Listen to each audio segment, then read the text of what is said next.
This episode of Patriot Plates is brought to you by SaveTheBrave.org, connecting veterans to change lives. Let every nation know, whether it wishes us well or ill, that we shall pay any price, bear any burden, meet any hardship,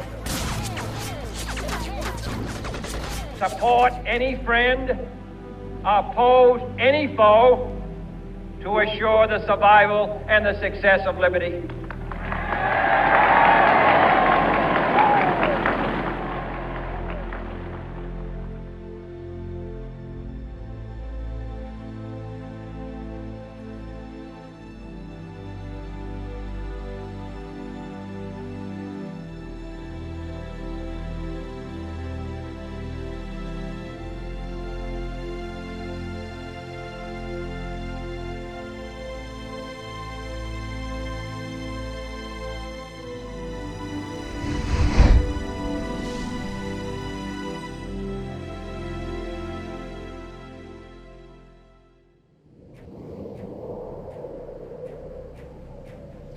I'm retired Marine Corps Major Scott Husing, and I'm standing here on the deck of the USS Midway, the longest serving aircraft carrier in U.S. history. Over 200,000 sailors served aboard this carrier from the Vietnam War to the Persian Gulf War and many humanitarian missions in between. Today, the USS Midway rests in San Diego Bay, and just over that bridge is the Naval Air Station and Naval Amphibious Base where we train our U.S. Navy SEALs. Coronado is an island rich in military tradition and a great place to find veterans. We scoured the streets looking for veteran license plates and also found naval aviator plaques posted outside of veteran homes. In this USS Midway series, we visit with some veterans volunteering on the USS Midway and veterans now living in Coronado. Welcome to the special edition of Patriot Plates on the USS Midway.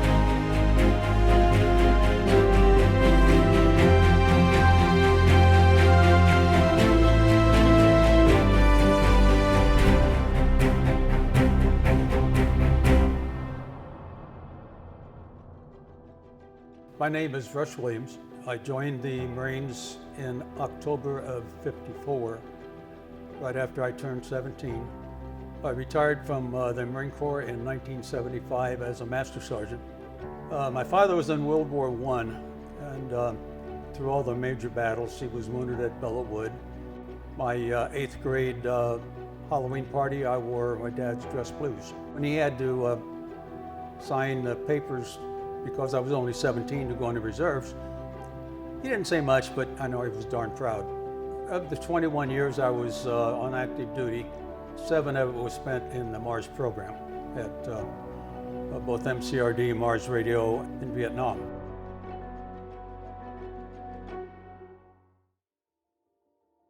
What is Mars? It's a system that the Air Force developed where they would train ham radio operators, amateur radio operators, in the military procedures. And this wasn't done in a school, this was done online or talking radio. And then they would give them Mars call signs, and they were backup communications for the military. MARS stands for Military Affiliate Radio System. As its name says, it's a military network, but it's manned on a voluntary basis by civilian amateurs, hams as they call themselves. More than 6,000 amateur stations plus service-operated Mars stations at Army, Navy, and Air Force installations all over the world make up the network. Every Marine base in those days, this is in the 50s, or early 60s, every Marine base had a ham radio station on it. A lot of times it was overseen by volunteers that would just go in their off hours. Some had people assigned particularly to it. A Master Sergeant from Camp Pendleton came to see me one point and wanted me to go over to his Mars station and work with him at Pendleton. And I'm thinking, no, I'm a new radio chief. I want to get experience as a radio chief. So I turned him down. I wound up going to Vietnam, and it's for duty with Mars as the area coordinator. Most of the communications traffic handled through here is in printed messages. But it's not unusual for a soldier in Vietnam to talk with his family here in the States by a combination of radio and telephone, known as the phone patch. When I was in Vietnam as the coordinator, I was responsible for assigning stations in Vietnam to work stations in the States for either phone patches or teletype traffic. I also coordinated for the in-country group. The Marines were all, and sailors were all in the same in-country network. And they would pass traffic from one station to another, and that station then would relay it to the States, to Hawaii, to Okinawa, to all three. He'd come in and make phone patches. Dear Mom, I'm here, I'm okay, I'll write you soon, stuff like that. The phone patch system and the way it was handled, to me, it was just the most satisfying part of my 21 years.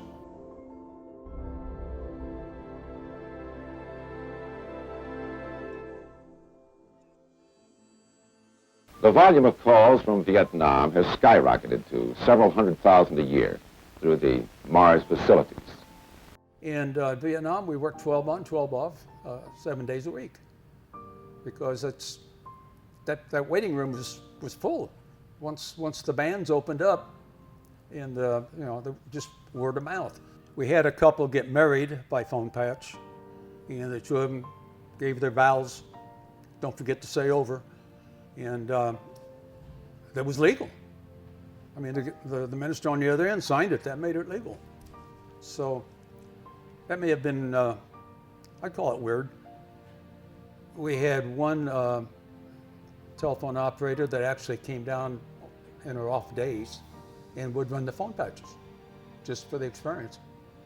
And she wound up marrying one of our operators.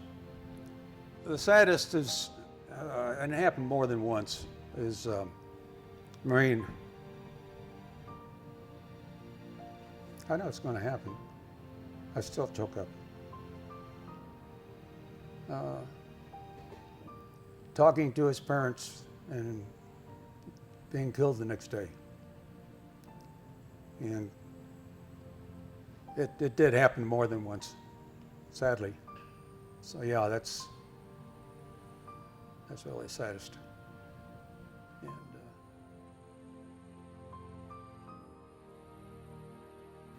one non-communicator came up with the idea of, can we run a field phone out to the perimeter where the guys can't get away to come in?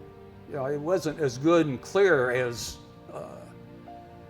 if they were in the station, but Bob got to talk to Mom and Dad, and that's what it was all about. When I was teaching basic electronics, one of the subjects was antenna systems. The field communicator has a radio on his back, and if he's on patrol, they're moving, and he's got this 3-foot whip sticking up above his head, and that's a target. What I would teach him is with that particular type of equipment, as long as the length of the antenna is right, it doesn't have to go up. I went to one of the combat bases, and a radio chief that had been in my class was there, and he was the radio chief of that particular unit. And he told me that he had been losing radio operators because that whip antenna is a target. So he figured that what I told him about the length of the antenna, he would take field wire, wrap it around a roll of toilet paper. He put the antenna in a pack on the back and let that hang down in the back.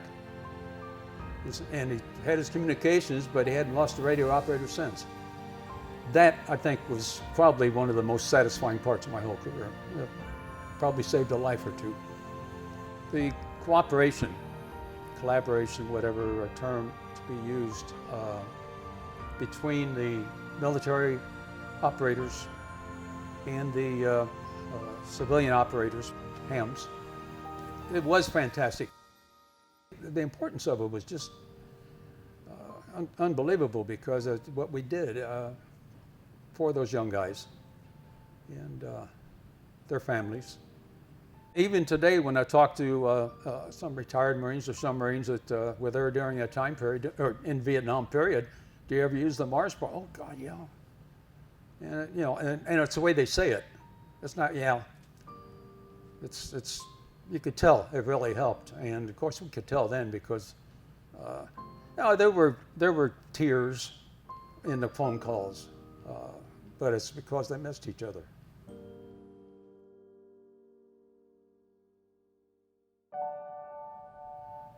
Patriotism to me is love of your country to the extent that you're willing to fight and possibly die, possibly lose everything, but for the cause of supporting your land, your country. Those Marines, I mean, they were out there, they were motivated, they were given everything that they had while they were over there, and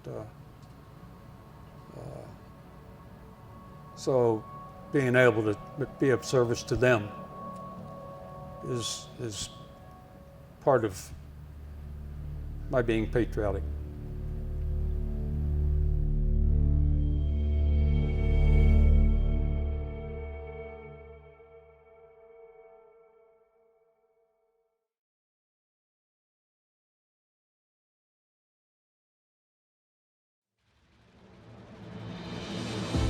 We want to thank the veterans volunteering on the USS Midway and the veterans of Coronado for sharing their stories today. We also want to thank our special sponsors and the USS Midway for making this USS Midway series possible.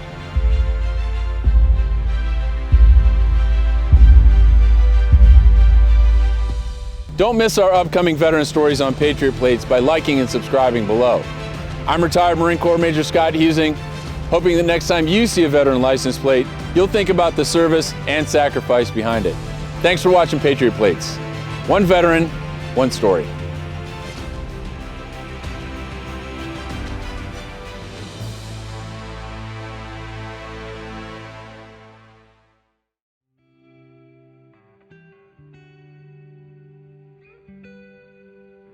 Save the Brave connects veterans through outreach programs to build strength of character.